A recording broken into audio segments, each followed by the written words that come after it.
first fight is a bantamweight fight consisting of 3 5-minute rounds. Beginning with the fighter standing to my left. He is a Brazilian Jiu-Jitsu expert who is now making his octagon debut. Standing 5 feet 4 inches tall, weighing in at 149 pounds. Coming to the octagon from Brasilia, Brazil, and fighting for the Luis Pederneiras fighting team out of Las Vegas, Nevada. Please welcome Joao Roque. And his opponent. He is from the Militich Fighting Systems, from which he is an expert with a mixed martial arts record of 16-1 and a UFC record of 1-0-1. Standing 5 feet 7 inches tall, weighing in at 149 pounds. Hailing from Seattle, Washington, and fighting out of Davenport, Iowa. Please welcome the Pulverizer, Jens Pulver. And our referee for this event is Mr. Mario Yamasaki. Thank you, Bruce Buffer. Mario Yamasaki working his 4th UFC out of Rockville, Maryland, a black belt in Brazilian Jiu-Jitsu. Gets to work with the little guys here, Jens Pulver and Joao Roque. And here we go. Our first fight of a big evening that will end with 2 belts being awarded to 2 great competitors. Nice attempted kick there by Roque. You always know that speed is an asset on the smaller fighters. I love to see these guys go. The MO on Jens Pulver is heavy pace. And he said, I know he's going to want to try to armbar me, but I want to keep it standing. And I want to stand and bang at him until, if he does take me down, he's real sore and tired. Now, Roque almost ate one there. But he was able to get the feet up and distance himself from that left hand of Jens Pulver. Now, everything that is a non-championship bout will be 3 5-minute rounds here this evening. He actually circled back to the center to try to bring Roque back to the center. I don't think he really wants to clinch with Roque. He wants to keep it at a distance, open, outside. Pulver describes his style similar to that of our middleweight champion Tito Ortiz. And that would mean he is not afraid to throw him. And he is a very aggressive fighter. Roque actually had a great match at Abu Dhabi Submission World Championships against Royler Gracie in 1999. Voted the best fight in that tournament. An impressive grappler is Roque of Brazil. Kind of sizing each other up right now. Roque with great teachers and trainers in Andre Pederneiras and company. And Pulver working with Pat Militich. Tried with the left. He is the total package. Very heavy hands for a small guy. Pulver seems to be taking his time here and feeling his opponent out. He doesn't seem to be pressing very hard here. He's moving forward, but he's being cautious as he does so. Oh, that one blocked with the arm, and now the jab misses. So a shoot by Roque. He timed it nicely. Pulver wants nothing in the ground game. Nothing in the ground game. And they will stand them up. That is how the rules work. That is correct. It's a tactic that Pulver can use. You just can't stay down there. If he leaves you there, the signals let him up. You must return to your feet. Unless you take me down, I am going to work this in my world, and my world is on my feet right now, says Jens Pulver. It was interesting that, Pulver sensed that Roque was coming, and he actually dipped down and met him at the same level, and that's one of the key ingredients with takedown is change of level, so you get under your opponent quickly. Somebody's going to land something here soon, Jeff. And it seems as if Roque keeps having trouble with his footing. He's slipping a lot. He doesn't have shoes on. That means he can kick here in the state of Iowa. Pulver has the wrestling shoes on, so he cannot kick. That is a variance here in the state of Iowa with the Iowa Athletic Commission. Same with point of elbow strikes to the spine and back of the head. So a sizing up process going on here in the first 3 minutes of the first match of our night. Right hand by Roque. Look for the left uppercut. Followed it up with a combination there, blocked by Pulver, but made a statement, don't come walking in on me. Roque fighting with confidence, trying to take his own shots as well as defend against those that could come from Jens Pulver. Well, Pulver hasn't really entered into that range yet. Everything's really far outside. He hasn't moved in with the thought of, I'm ready to bang.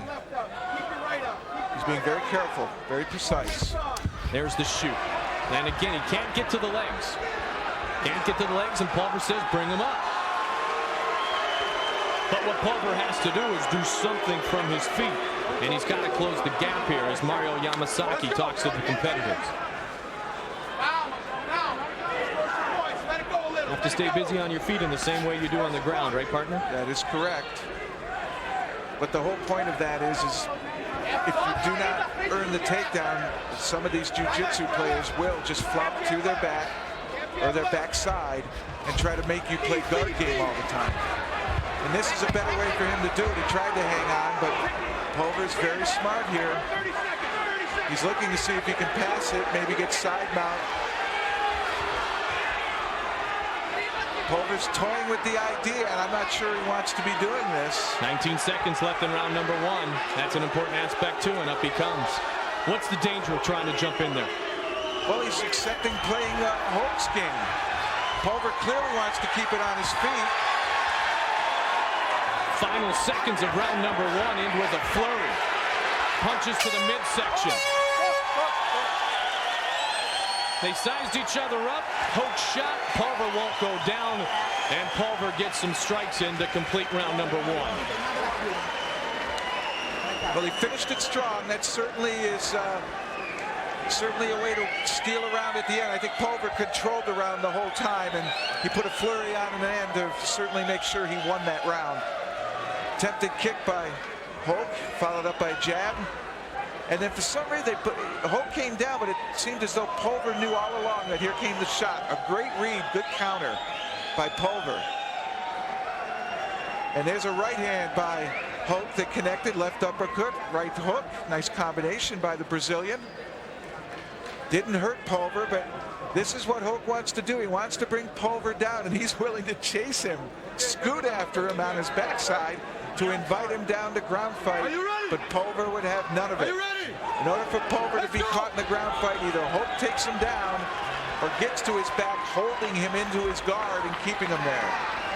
I made the reference to Dan Gable at the top of the show, and Jens Pulver has compared the talents of Pat Miletich, his trainer, to those of Dan Gable. But Mark Hansen's in his corner because Pat's backstage getting prepared for the defense of his lightweight belt a little later on the card tonight. Well, there seems to be a lot of that. Coleman's trained at the Miletich fighting system. Hope has finally got his opportunity to take down, but a switch, a beautiful move by Pulver to reverse the action. They call that a sweep in jiu-jitsu, a reversal. Nicely done. There's the close guard. And this is where Hope wants to operate, and nicely done by Pulver. Is Pulver just too strong there, Jeff? Well, Pulver's just looking to get out of it. Quite often a wrestler will stay in there and try to ground and pound and stay in the guard and invite opportunities to make a mistake. Pulver is having none of it. He's taking it totally away, and that has to be a little frustrating for the Brazilian Hope. 16 mixed martial arts matches, just 1 loss for Jens Pulver. Called by many the total package. Hulk taking his UFC debut here tonight, coming out of Brazil. To his credit, Hope stays within himself. He'll spring out of that closed stance and try to strike you, but he slows the action down, and he's noted for that, for being a very methodical fighter. Slow the action down, and really what it does is it keeps him in the fight because there's not a lot of scoring. Now, Hulk has said about Jens Pulver that he is the toughest guy I've ever seen fighting in this weight category. Good striker, pretty good wrestler, and he is hopeful that the UFC fans will like this fight, but it is not going to go to the ground again. Yamasaki even helps him up. Can Hulk be effective on his feet? He may be forced to do so. Well, Pulver's giving him no choice. You know, Pulver has said too about his opponent here tonight that he's phenomenal, and he knows that he's as good on the ground as any one of the Brazilian jiu-jitsu guys in the game today. So it's not just that he doesn't want it down there because he's more comfortable on his feet. He doesn't want it down there, Jeff, because he knows that his opponent's much better on the mat than he is. That's correct, and he's perfectly within his rights not to play into Hulk's attempts to have him come down into his guard. He can stand up from that. Hulk tries to shoot again. And Pulver just slides away. To give you an idea how tough it is to fight Hulk, Hulk is 1-0-4 in MMA, 4 draws. But a lot of the draws were in events in which there is, you either beat the man outright the way the UFC started out, or else the fight ends in a draw. And several of those matches ended that way. Hulk is tough.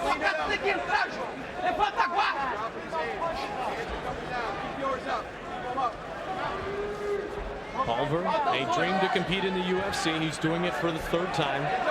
What has to be frustrating for Hulk is he did get the takedown, and it just seemed as though when Pulver landed on his backside, he relaxed. And when he relaxed, Pulver hit that switch and was able to get that reversal, and it really negated the one good opportunity that Hulk had.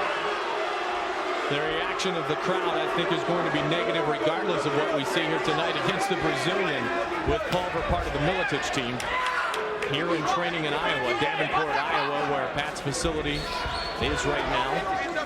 About to move into a much larger facility. Nice leg kick attempt. Nice double there. He got in tight. He might get this too. Put him into the fence. He's going to try to rip the hips out. Pulver's got an underhook. He's going to get out of it. Why is he so ineffective with trying to do what he wants to do? Because Pulver has scouted him well. Pulver knows he needs a takedown. Pulver trained against that running double leg tackle, and he's been able to stop it, particularly been able to read when Hulk is ready to make that change of level. He has met Hulk every time but the one time he got taken down. Hulk did have an opportunity there, but the fence saved Pulver from going down. I mean, he's tried to shoot as often as Pulver's tried to swing. Neither have been successful with either of their attempts so far. 25 seconds remains in round 2. 3 5-minute rounds here in our lightweight matchup. Oh, there's a shot. Right hand. And Pulver's hanging around, seeing if he did hurt him at all. Pulver wants him to close the gap. Pulver wants to fight. 8 seconds remaining in round number 2. Remember, Pulver finished round number 1 with a flurry. Let's see, he's doing it again. He seemed to want to come out. It looks like Hulk might have got him there, but time ran out. Again, a good chance. Certainly one thing you can look at, it happens a lot in the sport of wrestling, it happens in boxing, it even happens in football games, style. And this seems to be a clash of styles for Hulk. Just can't seem to get on track. And the one opportunity he had, a beautiful double. He gets his back into a good lifting position, circles backwards, breaking the balance of Pulver. But right there, Pulver hooks up the switch, able to turn into his opponent. Nearly a cradle. Looked to maybe knee him there, but never got an opportunity and then got out. And then an attempted kick by Hulk was blocked by Pulver, doing a very nice job of defense. And then again, Hulk at the end of the round, nice double leg, got into the running mode trying to tackle, but the fence got in the way. A couple of underhooks later, Pulver escapes again. Thus far, it's been Pulver, but Hulk has had his opportunities. Maybe here in the 3rd round, he can finish one of those doubles and we'll see some ground fighting. Are you ready? But a masterful job tactically by Pulver, keeping it standing.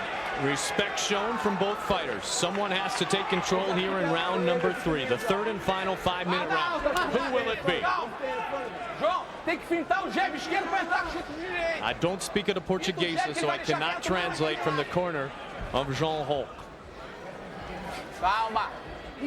Although you and I have been to Brazil. That's Andre Pederneiras, no stranger to the octagon, great Brazilian fighter. Fought here a year ago.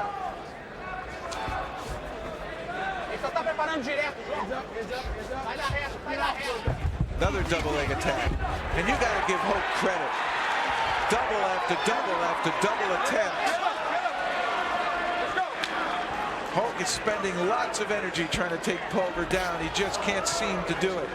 Roundhouse by Hulk misses over the top. Still plenty of fight left. Pederneiras in the corner of Hulk. He is the one who was defeated by Pat Miletich in this building last July when Miletich defended his lightweight belt for the 2nd time. He'll try to do it for a 3rd time later tonight. Oh, left hand got in there.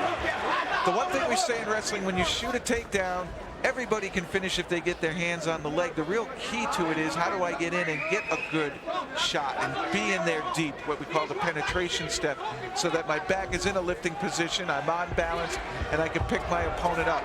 It's called a setup. And thus far, Hulk has really not been able to set Pulver up to get that clean takedown. But has Pulver scored enough points? Has he landed enough punches to impress the judges? Well, there hasn't been a whole. I believe he's been a little bit more effective with the striking, connecting a little bit more. He's been able to stop Hulk's offense, so Hulk really hasn't been able to put any scoring on the board. And as far as octagon control, pace, place, and position, that clearly seems to be to Pulver. Pulver seems to show some frustration in his face the last time Hulk went down. Good attempt. He waited for that punch to fly over the top. Pulver wants to be careful. He could get kicked here. Absolutely. That's what I was saying before. What's the danger of him trying to make an aggressive move in this position? He can eat the foot. That's one of the dangers. Well, that is. He's killing time here. Hulk is wasting an opportunity. I'd love to know what Jens Pulver's thinking about right now.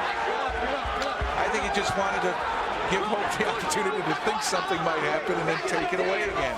A small mind game. Intrigue him and then say no. Beat him on and then say forget it.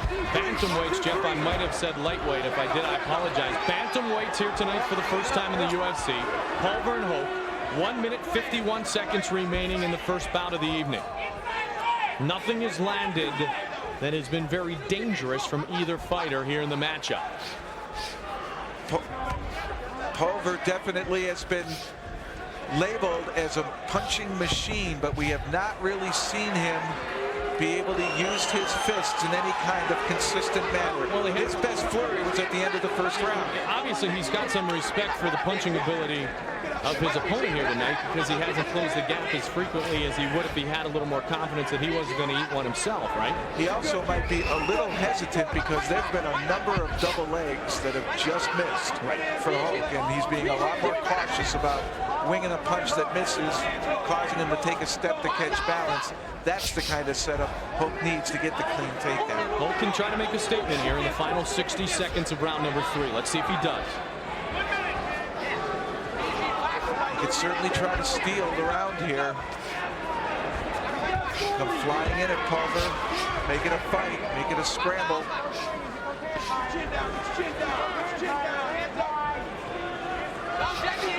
Combination misses.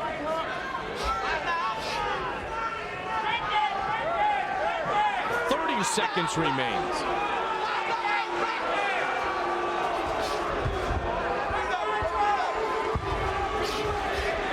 Ooh, and there's one of those kicks.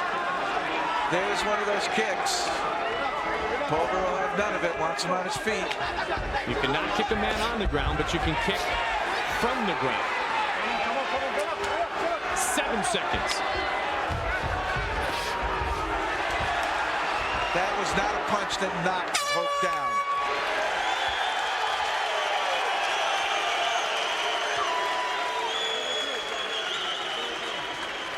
Clashing styles that never really clashed.